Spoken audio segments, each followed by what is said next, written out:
Welcome back, basketball fans. Welcome back. The Kenya Morans, they participated in the FIBA Afrocan 2023 edition, and they finished sixth place with a record of 2-3. So 2 wins, 3 losses.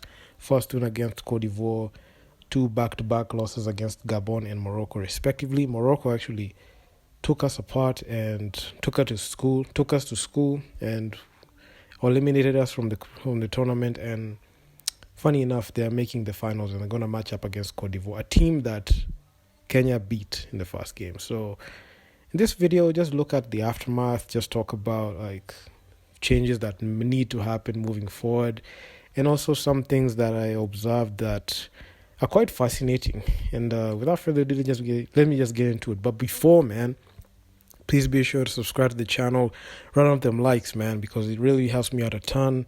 And without further ado, let's just get into it. So I actually took some time to divide the national team into two.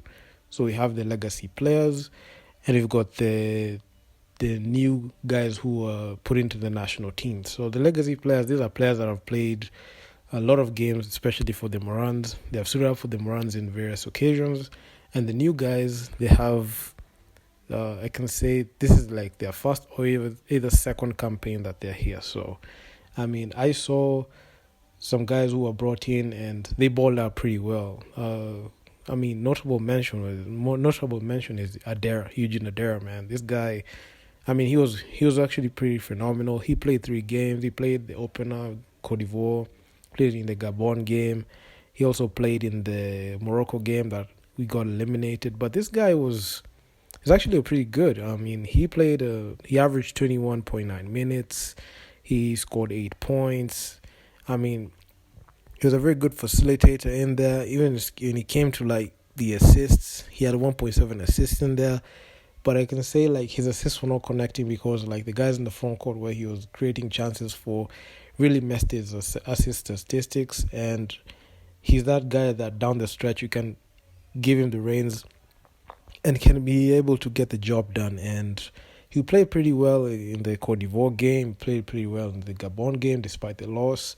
But a few coaching changes by Coach Cliff in the Morocco game, limiting his minutes to about 13 minutes and denying him the chance to operate and giving like the legacy players, Kinamutoro, Bosir and Griffo to operate, hampered his productivity. If you believe that game, he only scored 6 points and also Ogechi 6. But he'll get to Ogechi. But all in all, he's that guy that is very valuable, especially in every team.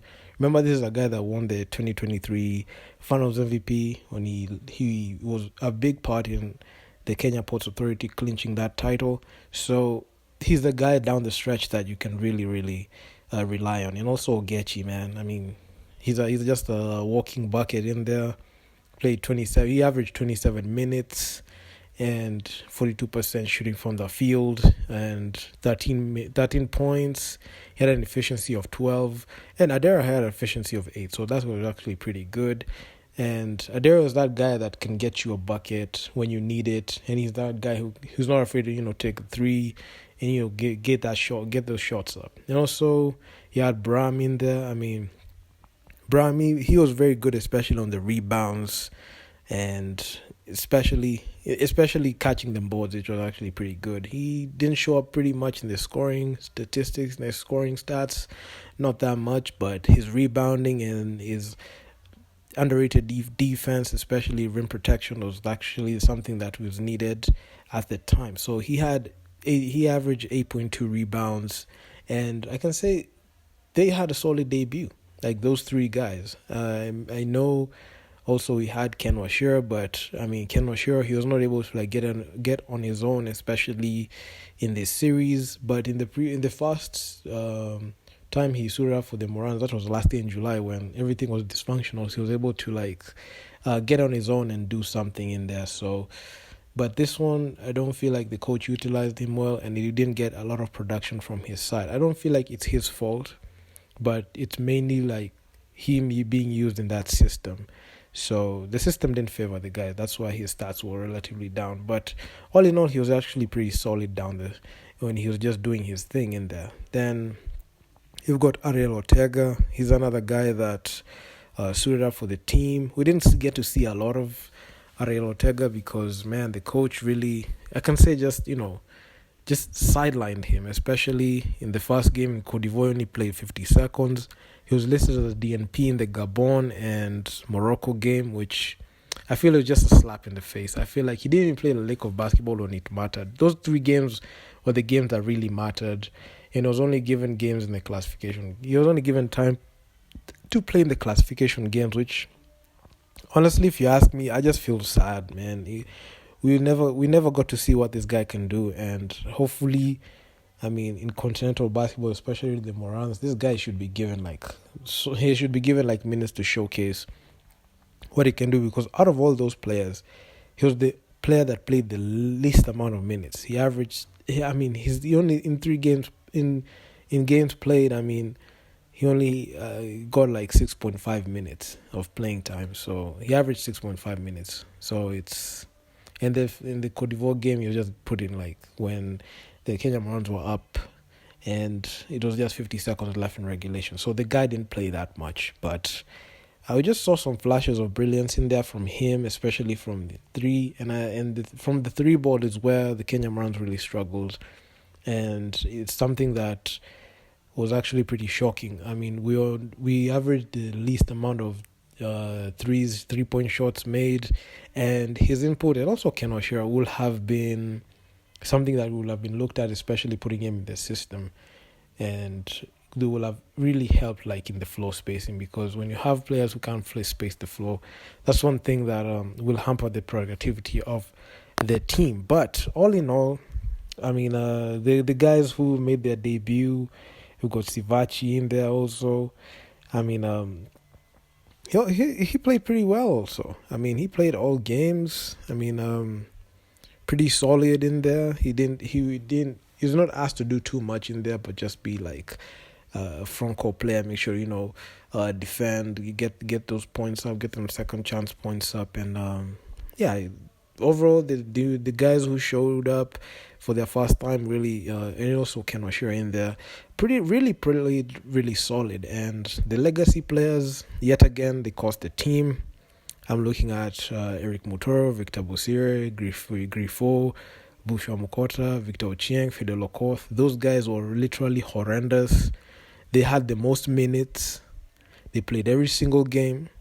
The coach gave them like reign to operate, and they still couldn't get the job done, especially in the Morocco game, where Eric Motor, Griffin Ligari, and Victor Bosiri were given heavy minutes, and they were still not able to perform, and we just got eliminated in their hands because the coach just made a radical decision to make sure that they get the most minutes, and they limited Ken Oshira's and Derek Ogechi's minutes, and the rest is history. He just got knocked off like that. And Morocco just, took Coach Cliff to school. I feel like Coach Cliff is not the coach that can take us to that next level, outside of the fact that he was there in the inaugural 2019 Afrocan where we grabbed silver, which we were playing against bench players, if you ask me. You are the strongest side and we played against bench players. Outside of that, Coach Cliff has done virtually nothing to make sure that we're able to contend or even compete in that next level. So the people who are defending this coach and saying that this coach can do nothing, can do something, this guy has done literally nothing. People actually forget that this is the same coach that coached the national team in the FIBA World Cup qualifiers in the February window where we lost all the games, and we conceded the most points. We conceded almost 100, north of 100 points in that window. You got beat by 54 points by Egypt and got beat by 45 by Senegal. So, I mean, as much as people are trying to defend this coach, you can't defend him anymore.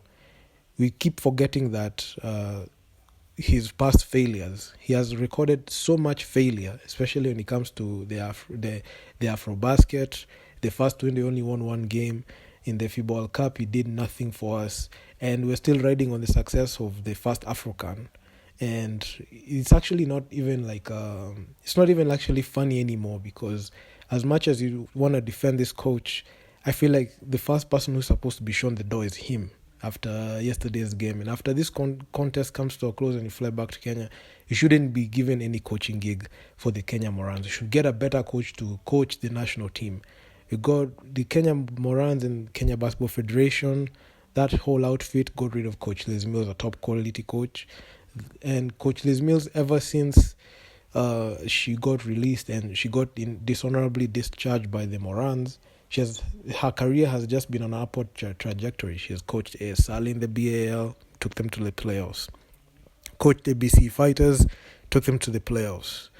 Right now, she's in a BAL camp, just coaching some ladies in there. So you could see she has been progressing pretty well, and I mean she has succeeded, especially in her coaching career after.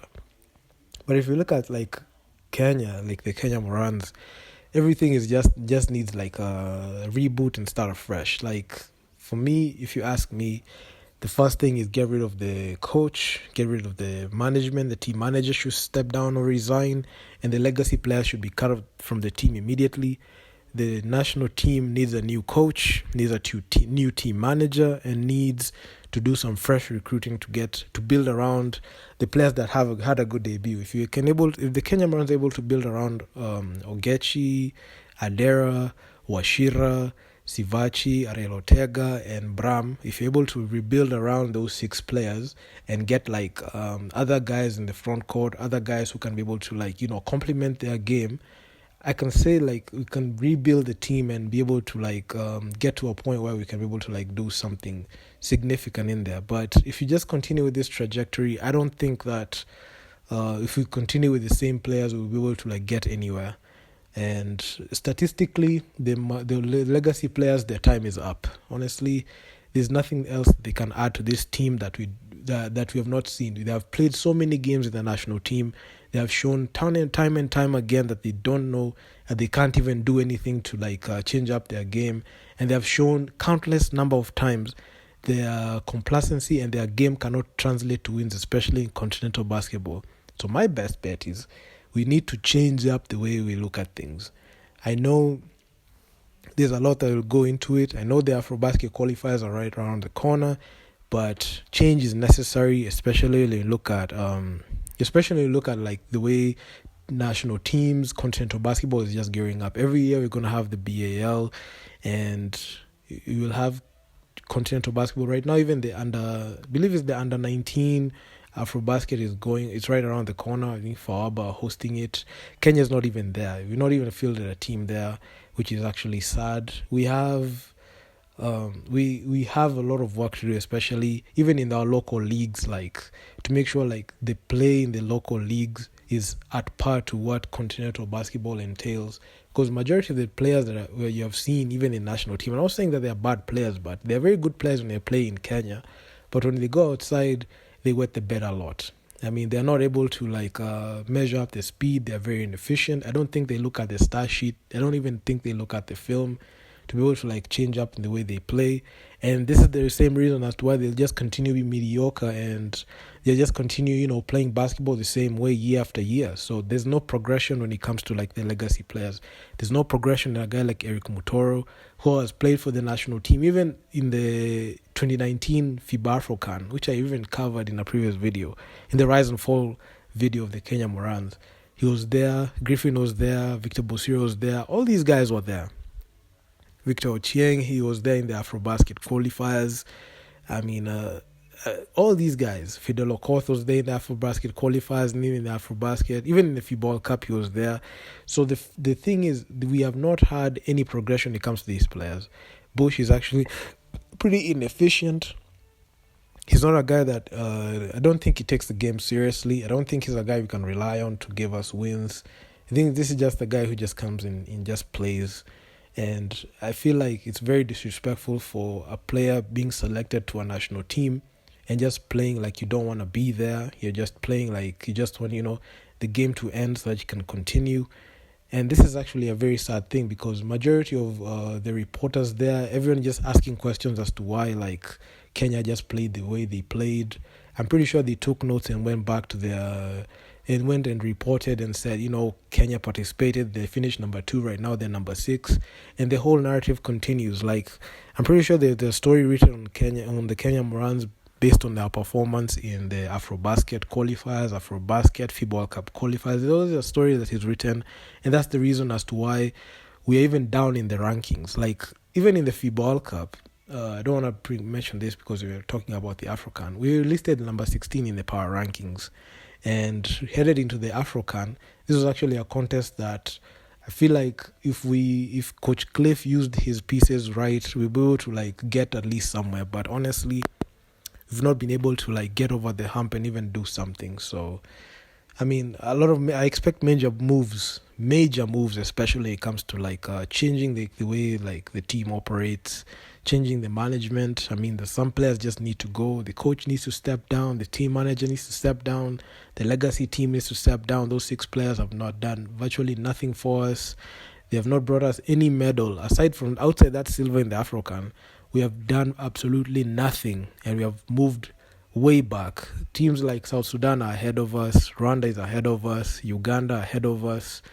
I mean, South Sudan are gearing up to play for the FIBA World Cup. South Sudan were in the Afrobasket qualifiers. They didn't make it, but if they did, they will have given us some problems, especially if we met them any part.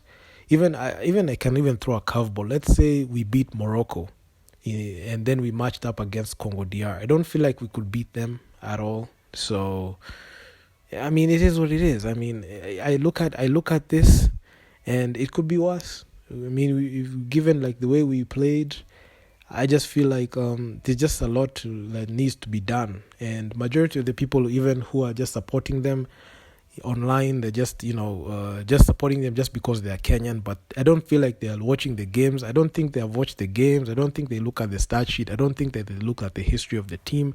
They just support by default just because they're Kenyan. Then they come out as a person like me, who's actually very objective. I watch every single second of the game, every single possession, everything on the stat sheet I read in depth. Then when I come up with an opinion, someone will come in and say like, I don't know basketball. I mean, sometimes I just laugh a lot. So I just keep giving my gems of wisdom, especially when it comes to like matters national team. I know you Kenya Morans guys watch my videos. I'm pretty sure you're watching this right now. So please be sure leave your comment down below what you think needs to happen, especially when it comes to matters Kenyan basketball, in matters Kenya Morans basketball, especially knowing how to win continental games. That's something that you need to work on, especially in court management. I mean, we don't have like good like systems, especially coming from the coach. The coach doesn't even know how to draw plays, winning plays, relies on the same tactics that worked 4 years ago. And it's not even regarding like teams are always scouting us and they're able to like adjust to us. So that's one thing that I've seen, and it's actually pretty sad.